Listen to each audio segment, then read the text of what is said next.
India में shopping mall सिर्फ खरीदारी करने की जगह या एक मार्केट प्लेस नहीं है। शॉपिंग मॉल्स में लोग टाइम स्पेंड करने, घूमने, खाना खाने और खुद को एंटरटेन करने भी जाते हैं। इसलिए शॉपिंग मॉल्स का बिजनेस बढ़ता ही जा रहा है और आजकल छोटे शहरों में भी शॉपिंग मॉल्स का क्रेज बढ़ता ही जा रहा है। अगर आप सोच रहे हैं कि खुद का शॉपिंग मॉल खोलना पॉसिबल है या नहीं, तो ये पॉसिबल है। शॉपिंग मॉल्स में जितनी भी दुकानें होती है वो ज्यादातर रिटेल बिजनेस करती है और शॉपिंग मॉल्स में अपना बिजनेस करना थोड़ा महंगा होता है, इसलिए ज्यादातर चीजें मार्केट के मुकाबले थोड़ी महंगी बिकती हैं। आप मोल भाव नहीं कर सकते और MRP पे ही आपको चीजें खरीदनी होती है। अगर इंडियन रिटेल इंडस्ट्री की बात करें तो 2020 में इंडियन रिटेल सेक्टर $883 बिलियन का था, जो और भी ग्रो करेगा। इससे शॉपिंग मॉल्स का बिजनेस भी बढ़ेगा और शॉपिंग मॉल बनाना रियल एस्टेट का हिस्सा होता है। 2019 तक इंडियन रियल एस्टेट का कारोबार $6 बिलियन पार कर चुका था और बढ़ता ही जा रहा है।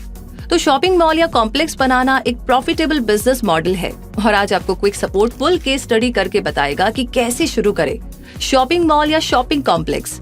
आइए जानते हैं स्टेप बाय स्टेप। सबसे पहले तो ये जान लीजिए कि शॉपिंग मॉल का बिजनेस मॉडल काम कैसे करता है। शॉपिंग मॉल वो जगह होती है जहाँ पर एक या एक से ज्यादा बिल्डिंग्स होती है। फैशन, लाइफस्टाइल, फूड, एंटरटेनमेंट और गेम जोन के साथ साथ सोशल या कल्चरल एक्टिविटीज के लिए ओपन किसी भी मॉल में लोगों की एंट्री फ्री होती है, जहाँ पर सभी ब्रांड्स के ऑथराइज्ड शोरूम, फ्रेंचाइजी या थर्ड पार्टी वेंडर एसोसिएशन होता है। फ्री में एंट्री होना इसके बिजनेस को बढ़ाता है। शॉपिंग मॉल या कॉम्प्लेक्स खोलने का सबसे पहला कदम है मार्केट पोजीशनिंग। मतलब अगर आप मॉल खोलेंगे तो उसकी लोकेशन क्या होगी, मॉल का नाम क्या होगा, उसकी टैगलाइन क्या होगी, कोई USP जो आपको मार्केट के बाकी कॉम्पिटिटर्स से अलग बनाएगी, एडवर्टीजमेंट कैंपेन वगैरह वगैरह। वैसे एक शॉपिंग मॉल के लिए उसकी लोकेशन बहुत ही मायने रखती है, जैसे कि एरिया की आबादी कितनी है, वहाँ पर लोगों के पैसे खर्च करने की कैपेसिटी कितनी है, मॉल तक पहुँचने के लिए ट्रांसपोर्ट फैसिलिटी कैसी है, जैसे कि किसी मेट्रो या एयरपोर्ट के आसपास मॉल का होना उसके बिजनेस के लिए अच्छा हो सकता है। या फिर कोई ऐसी जगह जहाँ पर आप पहली बार शॉपिंग मॉल खोल रहे हैं तो ये सेंटर ऑफ अट्रैक्शन बन सकता है। वैसे आपने वो कहावत तो सुनी ही होगी, हाथी खरीदना बड़ी बात नहीं है, उसे पालना बड़ी बात है।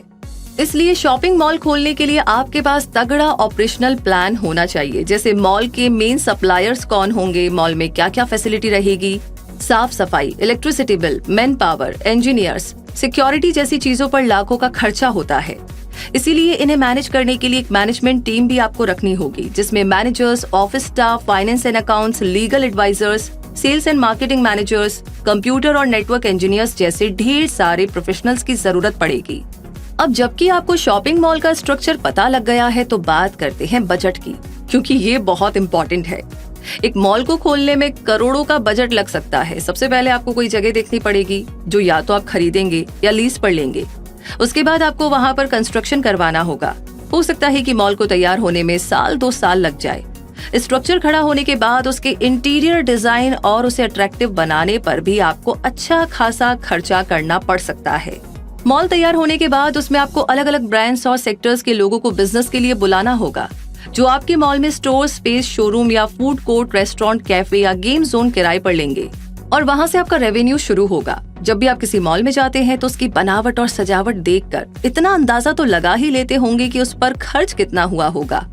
सबसे आसान तरीका है बैंक लोन। बिजनेस लोन्स आपको गवर्नमेंट और प्राइवेट दोनों ही बैंकों से मिल जाएंगे, लेकिन लोन मिलना तभी पॉसिबल है जब बैंक को आपका बिजनेस आइडिया प्रॉफिटेबल लगेगा।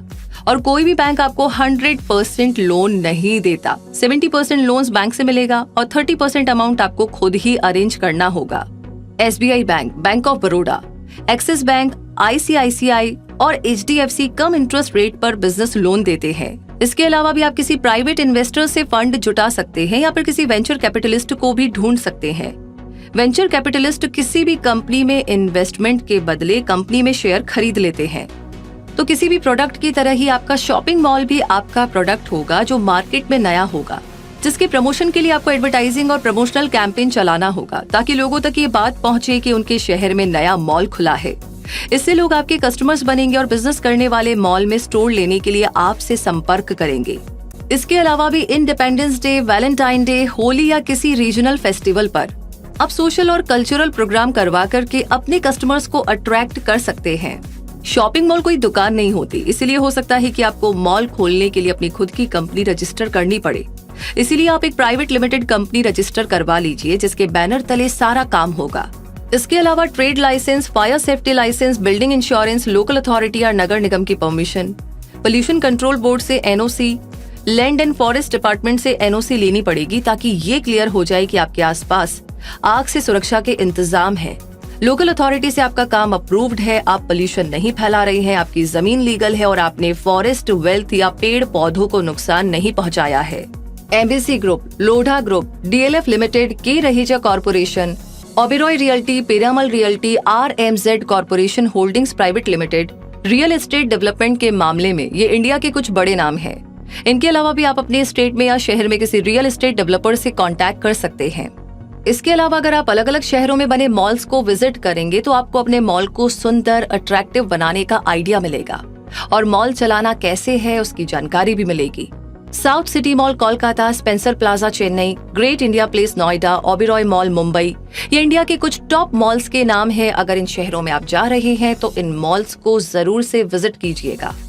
याद रखिएगा कि शॉपिंग मॉल कोई छोटी सी दुकान नहीं है कि अगर बिजनेस में घाटा हुआ तो आपने शटर डाउन किया और 5 से 10 लाख के नुकसान को झेल लिया। आपने कई ऐसे मॉल्स भी देखे होंगे जो या तो फ्लॉप हो गए या फिर कभी ओपन ही नहीं हुए। इसीलिए आपको मॉल के रिस्क मैनेजमेंट पर भी काम करना होगा।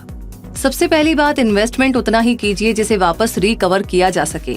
मॉल की रेपुटेशन का हमेशा ध्यान रखें। सिक्योरिटी टाइट रखें ताकि कोई मिस हैपनिंग या इलीगल एक्टिविटी ना हो।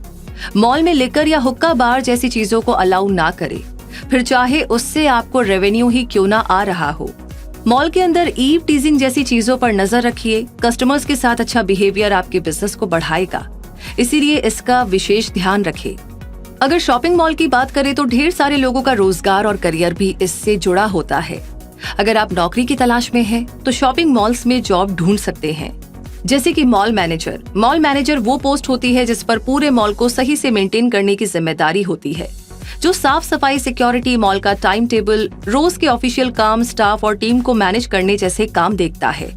अगर आप इवेंट मैनेजमेंट की पढ़ाई कर चुके हैं, सिक्योरिटी एक्सपर्ट रह चुके हैं, एमबीए कर चुके हैं, तो इस पोस्ट पर अप्लाई कर सकते हैं। इसमें सैलरी भी अच्छी खासी मिलती है।